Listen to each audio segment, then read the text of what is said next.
Welcome back into the Lions 24/7 podcast. Happy to be with you as we continue to work our way through early August.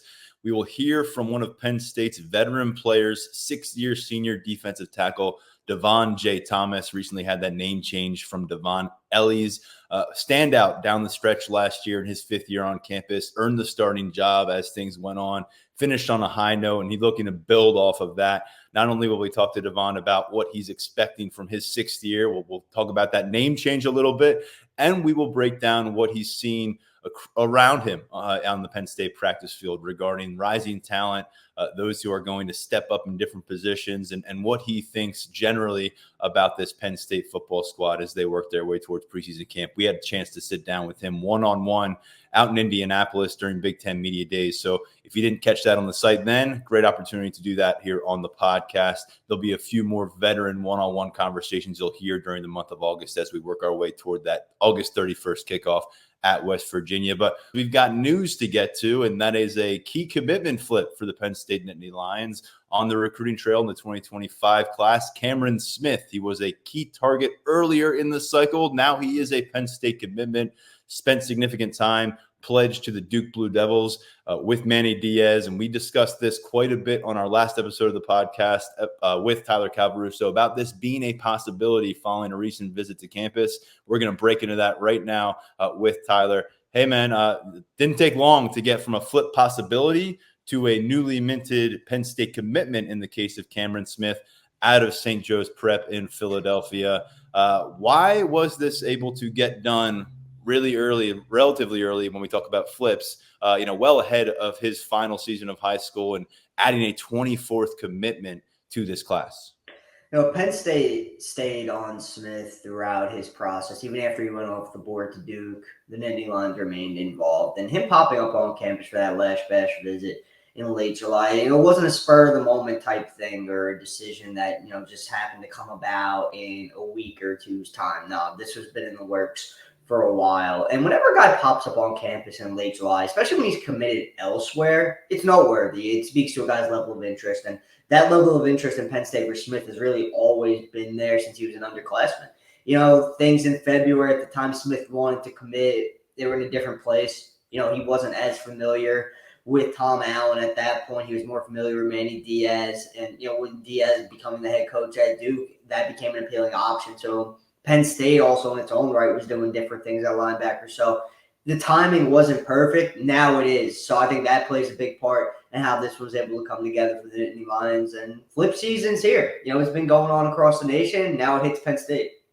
A bit of a sting for James Franklin's old buddy Manny Diaz there. I know they were excited to be able to maybe get him on board down at Duke and start off that defensive class. But instead, he's heading to Happy Valley ultimately. And we talked about there not being a great history between Penn State and St. Joe's Prep in terms of turning offers into commitments. You go back and they had multi-year starter John Reed at the cornerback position come out of that program several years ago. He was part of that Big Ten championship run.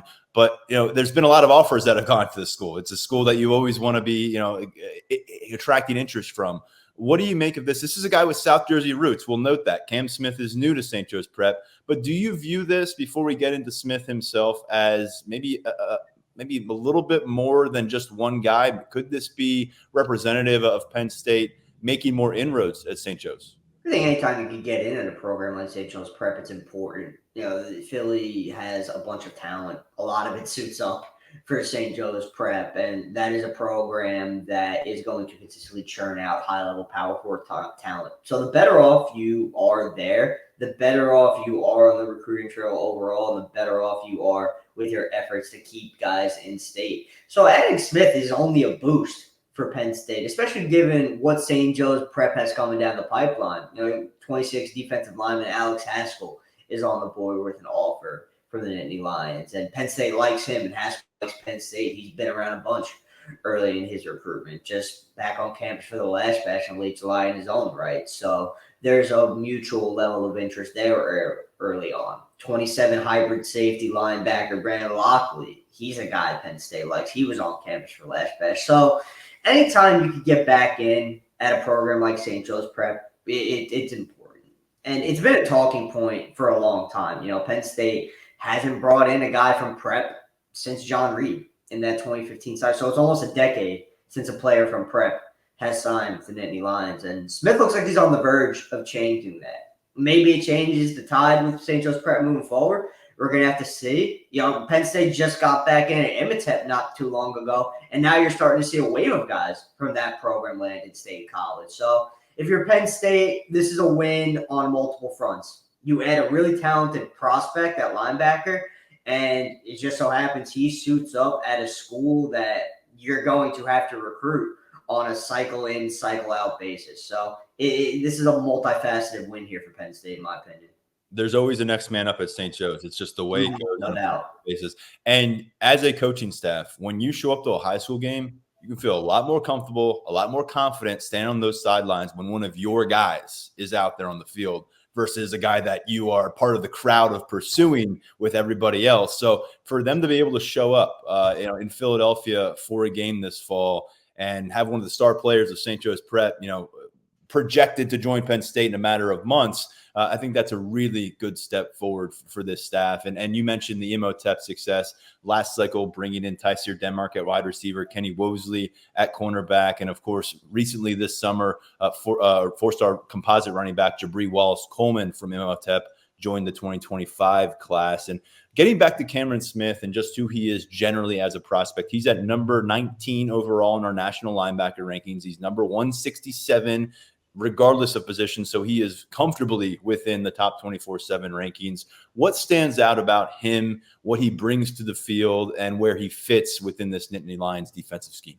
His athleticism is the big thing that jumps out, especially after seeing him in person during his first season at St. Joe's Prep when they played Don Bosco in North Jersey. His athleticism is a huge part of his game. He moves well in space. He's comfortable in coverage. So there's a versatility to his linebacker skill set as well. He is a little bit on the smaller side. He's only 6 foot. He's only around 200 pounds right now, so he's going to have to bulk up at the next level. He has a frame that can carry more weight, so the bulking up aspect of it shouldn't be too difficult for him. But he is, for a linebacker, he is a little bit on the shorter side. But again, the athleticism is what it needs to be. And after seeing Smith in action, I thought when I saw him last fall, the best player on a really talented St. Joe's Prep defense. Coming away from that game, he really caught my eye. Just the way he moves from sideline to sideline, he's really fluid. He's a solid player, and this is a solid get for Penn State. I think he fits nicely with the linebacker haul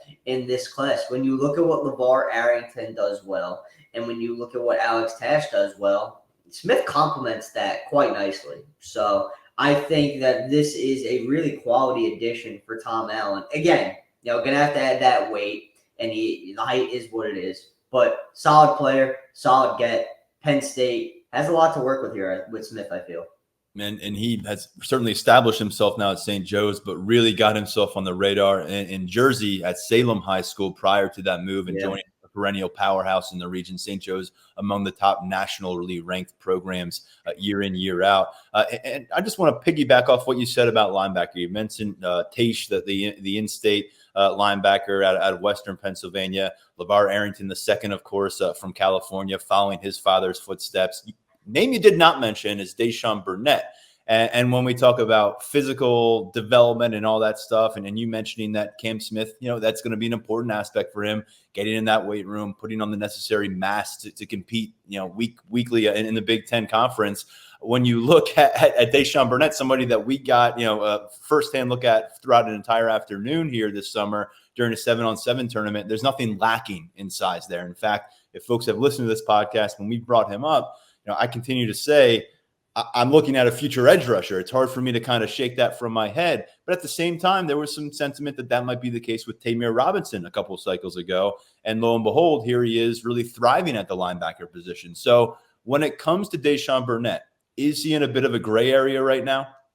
I think he's pegged more towards edge at this point. Every conversation that I've had recently about him has surrounded him being an edge at the next level. But he's kind of like Max Granville in the sense that, look, he has that linebacker skill set in his bag. So you can plug him in a couple of different ways depending on personnel packages, different looks you want to give opposing offenses, and that's always a plus. And if he does stick at linebacker, and we've said this from the start with Burnett, if you want them sticking at linebacker, Penn State likes his potential there as well. He shows it on tape. He can spot drop. He can do some things for you at the position. But I think given the frame where he's training in his physical development, speaking of his physical development, again, there are people who think he could be a 4-5 guy at the next level. When you look at Deshaun Burnett and his frame, he's putting up 405 on box squat heading into his senior year. I mean, he's just a really physically impressive kid.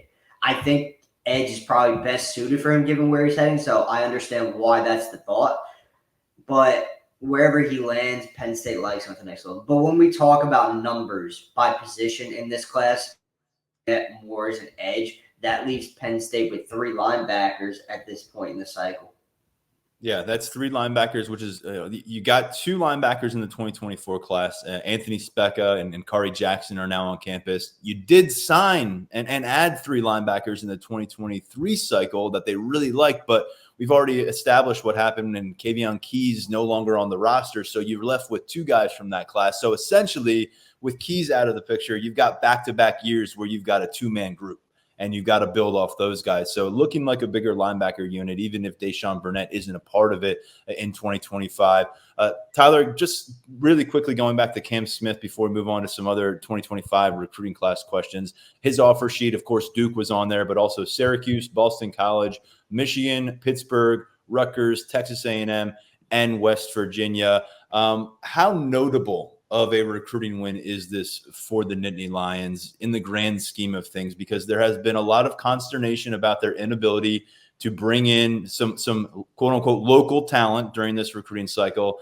And additionally, this is a guy that, he did have a significant offer list at an early stage. He is from a powerhouse program. So how would you kind of rate this on the scale of 1 to 10, maybe in terms of a splash move for the Penn State staff? Probably like a 7. I think it probably quiets a lot of the noise surrounding the in-state recruiting this cycle, at least for a little bit. I'm sure people will bring that back up in conversation however they see fit moving forward, depending on how things go with other in-state guys who are committed elsewhere. But, Smith, again, he's a solid player. He might not necessarily be the top 100 type guy where you're saying, oh, my God, we landed this guy. This is amazing, but he brings a ton of value to this Penn State recruiting class. And that's aside from where he suits up. I think as a player, Tom Allen's going to love working with Cam Smith. And I keep harping on the athleticism, but when you've got a linebacker moving like that, especially with the way Allen wants to play on defense, flying around, making plays from sideline to sideline, you got backers who can drop into coverage and make plays so you're not giving anything up in that area. I think that's where Cam Smith adds a bunch of value to that linebacker depth chart. And, just to circle back to the St. Joe's prep angle, it's key. It is. We're talking about a program where it's almost a decade you haven't brought a guy in. And Penn State wants to be at a program like St. Joe's prep. They want to dominate Pennsylvania on a cyclical basis. They do a nice job of in-state recruiting, and prep is a place where you want to win battles. Because the fact of the matter is, they coach guys up really nicely there. They send guys up to the next level who aren't just talented. They seem, based on returns of prep guys, they seem very well coached up at the next level when they arrive. Ready to roll. And that's what Penn State's hoping to get in Cam Smith. I think that's what they are getting. After just watching Smith's tape back recently, and again, based on what I saw from him during the fall with my own eyes, I think they're getting a well-rounded player, a guy who, when he arrives in State College, he's going to be ready to go, and he's not going to be caught off guard or in over his head or anything like that. He's going to be ready to contribute as soon as he possibly can. That's the kind of guy Cam Smith is. So I'd put it at a 7. Yeah, Cam Smith is number 5 overall in 24/7 Sports rankings for the Pennsylvania class in the 2025 cycle. He is one of 4 players from St. Joe's Prep, rising seniors, who are within the top 10 of those rankings for the state of Pennsylvania. And now Pennsylvania has 3 guys in the top 10 committed to this class. Cam Smith leads the way in rankings. Burnett, who we just discussed, is number 8. And then Brady O'Hara, a high school tight end at North Catholic High School in Pittsburgh, trending towards the offensive line here with the Nittany Lions, is at number 9 in those rankings right now. Alex Taish, the linebacker from Greater Latrobe, is number 11 in our state of Pennsylvania ranking. So moving forward, we got one flip in the books for Penn State. And on the last episode of this podcast, you and I were referencing that as kind of the next phase for this class building project. You've got 4 months now until you get to the early signing period in December. But let's face it, Penn State now has 24 guys on board. It's kind of been their blueprint. There isn't a lot of work to be done in the fall, aside from making sure that the commits are comfortable with their decisions and maybe, pursuing some flips or keeping an eye on guys who are rising. A couple of cycles ago, we saw running back Cam Wallace become one of those guys. We saw Chimdi Ono, an offensive tackle, become a late target. But working with what we got right now, Tyler, focuses on flip season. And we talked about what's happening in Michigan, some of the uncertainty swirling around there. And so I'm not trying to tell you where to start with the conversation, but where would you like to begin when we talk about potential flip candidates that are realistically out there for the Nittany Lions? There's, of course, one in the city of Philadelphia as well.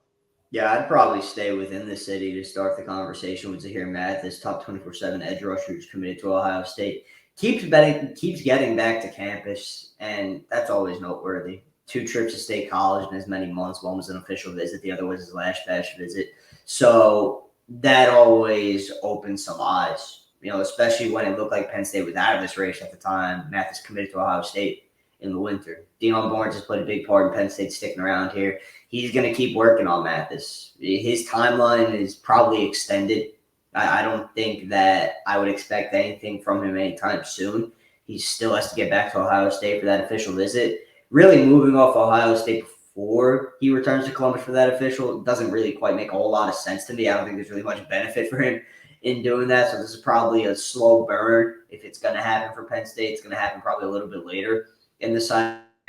Barnes is going to stay on him. They're going to keep trying to get him back to campus for another visit during the fall. And if that comes to fruition, we mentioned the 2 summer visits opening eyes. I mean, another fall visit, a third one, that would open some eyes even further for me. Staying in the state, Lex Cyrus, South Carolina receiver commit, from Susquehanna, Penn State, he's not going to drop off that wide receiver board. Even with 3 guys on board now after Kobe Howard's commitment on Sunday, Cyrus is going to remain on that board. He's going to remain a target for Marcus Hakens. And who knows what's going to happen with South Carolina this season. There's definitely some uncertainty with that program from an on-field perspective right now. It could be a really good year. It could be a year that results in another 5-7 campaign. And if that happens, does Lex Cyrus really start to consider looking around? We'll see. Can I chime in there too? We don't know what this Penn State passing game is going to look like. That's a very good point. Very, very, very easy to negatively recruit against Penn State if you're trying to get a receiver right now and say, just check out the stat sheet. Just check out the stat sheet. It's pretty simple right now. If that changes, and it could change August 31st, right? I mean, it could happen real fast.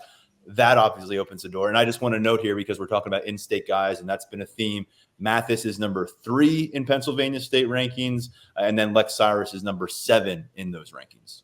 Yeah, until the results are there and the proof is in the pudding, I think that's going to come up from other programs on the recruiting trail. That's just kind of the reality of the situation right now. That's such as life in recruiting. But moving past Cyrus, top 100 tight end commit, Andrew Olish, he's pledged to Michigan.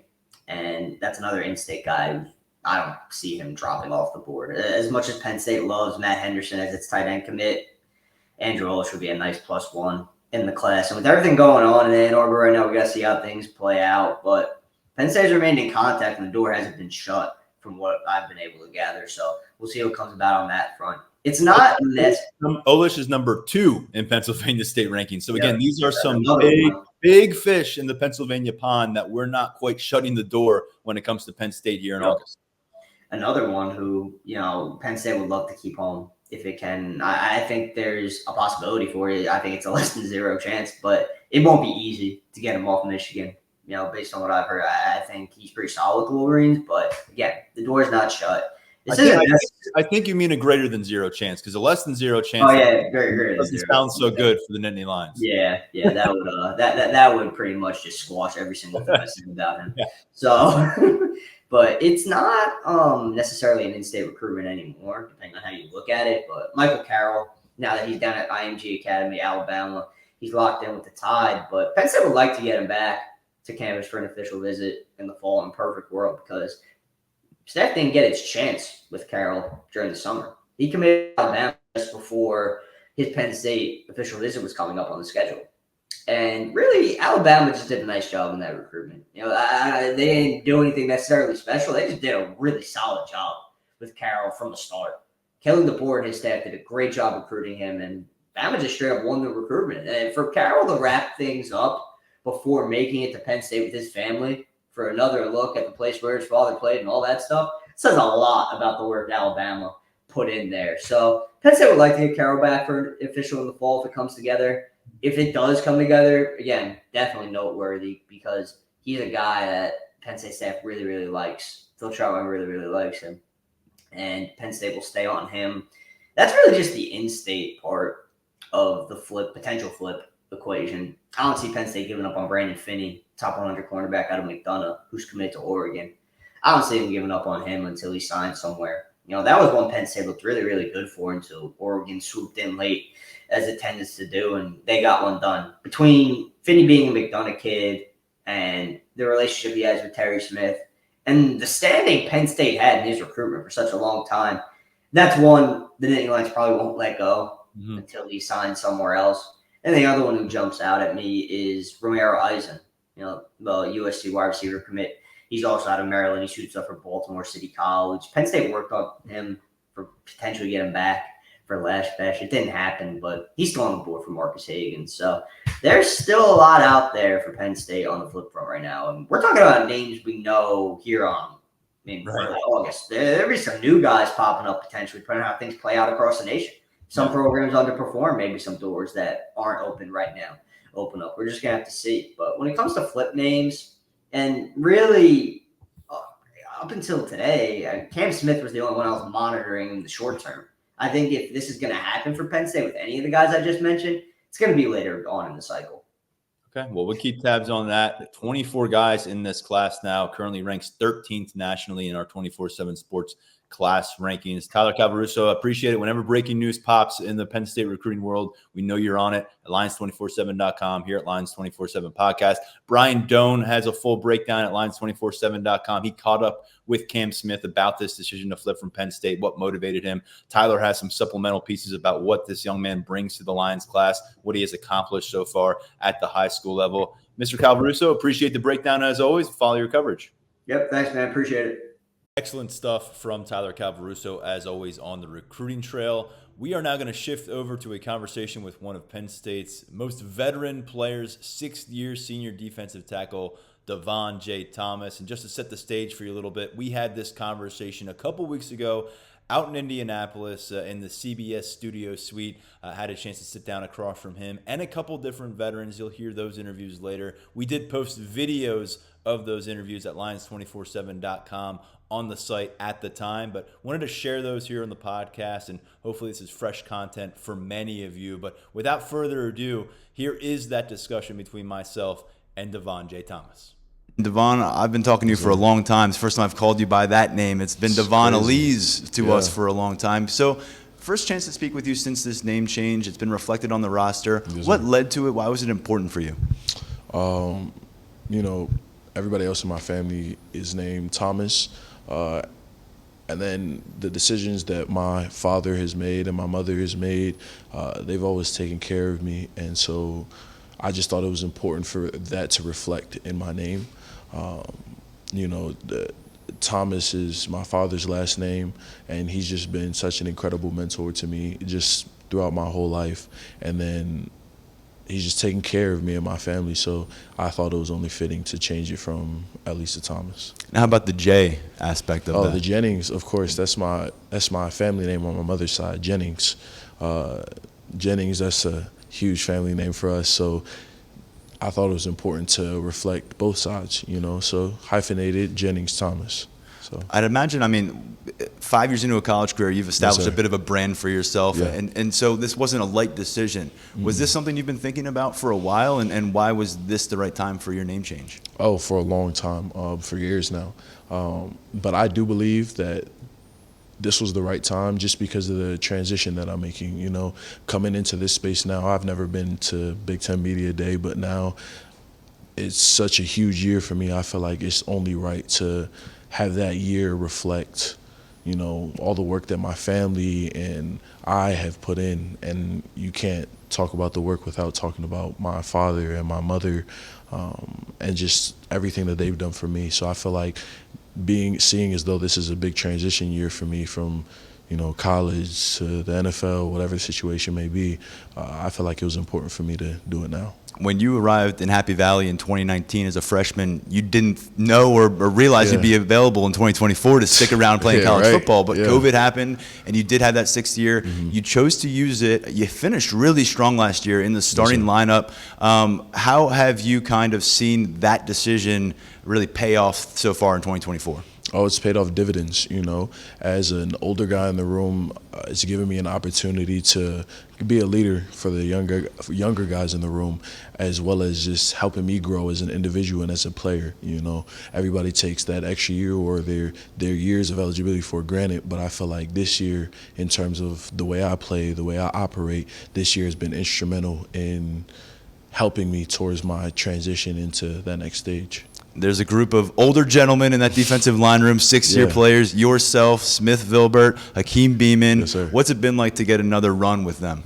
Oh my goodness, it's been incredible. They've had their years out. Now Smith Vilbert is back. We're really excited about him. He's just an incredible player. He's put on some weight. He could play both inside and outside, very versatile. And then Hakeem Beamon is the same way, one of the most athletically gifted people I've ever met in my life. So it's definitely a treat to run it back with them one more time, just because we came in together. And, you always want to go out with your brothers the same way you came in. So Smith has to be one of the more mysterious players in this roster. Look on the outside looking in. We haven't seen him play in a regular season game in a couple years. But as you've noted, he physically looks the part when we see him on the field. He got back out there for spring ball after missing a big chunk of time last year with an injury. What don't we know about Smith Vilbert that we should? His dedication to his craft. Everybody looks at the years that he's missed, but truthfully, in those years, he's cultivated his mindset to the point where even if it's a 4th and long or a 3rd and long, after 18 plays, he's going to give it the same effort that he gave in that first play and in the third play, and then just his identity as a person. He's a very strong-willed person, and that seeps into the rest of the guys. Just him being who he is such a help for us on defense, just because he stepped into a leadership role without even him realizing. So Abdul Carter made that move this winter from linebacker to defensive end after being a first-team All-Big Ten selection last season. What does it look like from your vantage point? We got some peeks at it in spring ball, but how amped up are you about what Carter can do off the edge? Oh, Abdul off the edge, I'm very excited. He's put in a lot of work making that transition. And then just his physical attributes, his athletic ability is going to be key and instrumental in the way he plays. He's gotten bigger, so his play strength has gone up. And then just the way he approaches the game, he approaches it just like how he did as a linebacker, just soaking everything in. If there's any little details, minute details that would help him further in his progress at defensive end, he's soaking it all up. He's a sponge. So I'm very excited for Abdul at defensive end. Another defensive end I want to get to, a guy you've known for a long time since he was a pup back at McDonough School in Maryland, Dennis Sutton. He's a 5-star recruit. He's a guy that's popping up on some early first-round draft projections next year, which is exciting for him. But how have you seen him change, and how have you seen him stay consistent since you got to know him, 13, 14 years old? Yeah, no, Denai has always been dedicated. A dedicated individual. I mean, throughout COVID, people don't really know this, but he started a private story where he would just post workouts every single day during COVID. And I think that really helped propel him into the situation that he's in now, And in that way, he stayed very consistent just with his work ethic and his attention to detail in his craft. And then just as a man, he's grown up a lot, He understands his situation. Like, he's a very highly touted recruit, so he understands that he needs to be more than just another player on the roster. You know what I mean? So he's definitely grown a lot in that respect. I'm talking about your leader in that position room, Deion Barnes, a second year now as a position coach. He's really gained a lot of momentum on the recruiting trail. I'm not sure if you've taken note of that, but he's somebody that's turning heads, I guess, now in Happy Valley and beyond. What has been the biggest impression that Deion has made since he stepped up to replace John Scott before spring ball in 2023? His perspective, as a guy who went to the league, he came from Penn State, All-American freshman year. ended up being undrafted and then leaving the league, sooner than he wanted. He uses his perspective a lot in order to help us grow as individuals. I mean, you've seen the progress that I've made in just that summer, or from the beginning of the season to the end of the season, and that's in big part due to his perspective and how he approaches the game and what he used when he was a player. So you played a ton of football alongside Zane Durant last year when he was a sophomore. He came to town from Florida 2 years ago, undersized defensive lineman, a guy who was playing some running back at the high school level even, but quickly found a role for himself, a starting job last year. What's the expectation for season 3 with Zane? For Zane Durant, season 3, just be ready. He's put in a lot of work, and I'll tell you what, undersized is a mindset. It's not who he is. As an individual who had that title on him, he's never let that stop him at any moment in time. He's played strong, he's played physical, fast on the interior, and has gotten even faster. So it's gonna be a movie for sure. I'm very excited. I want to ask your perspective on an offensive lineman we've heard a lot about, Yes, Cooper sir. Cousins. Young Coop. Phil Troutwine, the offensive line coach for Penn State, told us that he may be the most impressive freshman he's encountered on a college campus. What does it look like from a defensive tackle's perspective? I'm sure you've had your battles. Has he separated himself in your mind from a lot of the young linemen that you've come across the last 5-6 years here? Oh, 100%. Young Coop, this is what I call him, Young Coop. He's come in with that mindset of I want to be the greatest offensive lineman to come through here. He came in and you don't see a lot of freshmen like that. They come in with that attitude, but then the work ethic doesn't necessarily match all the time. But Coop, he leads with his work ethic. Everything that he does aligns with winning football or just being a plus to that offense. And so I'm really excited about Coop. Coop is going to be one of those guys that we'll talk about for a good little while now. Had a chance to talk with Jalen Reed out here in Indianapolis as well, and not only is he going to be playing that safety, but there's that new Lion position that's in play with Tom Allen now. How would you describe Jalen's versatility within this defense and his ability to impact things at multiple levels? Oh, I mean, his speed, his athleticism, and most people don't know that he's probably the strongest safety we have. I know it doesn't really look like it, but he's able to play in the box. He's able to drop back. He can play in coverage. He's just a very versatile player. In terms of what I've seen so far, he doesn't have many weaknesses, if any at all. So. With Manny Diaz moving on to become Duke's head coach, I know you all were very fond of him, but what has Tom Allen done thus far during his time on campus to show that he's going to be a strong fit and that this defense is not going to take a step back, maybe take a step forward in 2024? Well, just his mentality. He has that aggressive nature about him. And then just who he is as an individual, just the way he approaches the game, the way he shows us, okay, well, this is how it needs to be. This is the standard. The standard isn't falling at all. We've had the best defense one of the best defenses in the country the last couple of years. And I think Coach Tom Allen has taken that personally, and just the way that he comes into the meeting rooms, the energy that he brings, the ideals that he presents to us. And just every single day he brings the juice to the point where we have to either rise to his level or get out of there. So, and everybody's done an incredible job of buying in with Coach Allen and rising to that level that he's bringing us up to. So you had a couple cornerbacks join the defense from the SEC, and Jalen Kimber and AJ Harris. Yeah. What have they added to the mix, and how excited are you to see them actually get involved in game action on Saturdays? Kimber and AJ, they've just been incredible additions to the team. They're team-oriented guys. They're very talented, incredibly talented. And then they just brought more leadership to the room. They came from their respective schools, and they were very talented there. They've seen how things operated, so they brought things that they thought would help from their previous schools to us, and it's just only made us better. That corner room I'm very excited about. You got those Kimber, AJ, you got Cam Miller, Elliot Washington, all those guys. They're doing an incredible job this summer. Who is a defender or defenders that I haven't brought up in this interview that you want to get on the record and call your shot and say big things are ahead in 2024? Young Tony Rojas. I like young Tony Rojas. He's going to be a big help this year. If you've seen young Tony Rojas in the last couple of weeks, he's gotten bigger. He's gotten stronger. He's gotten faster. I'm very excited. Oh, can't forget Kobe King. Kobe King is going to be another one of those guys who's going to have an incredible year. Incredible year.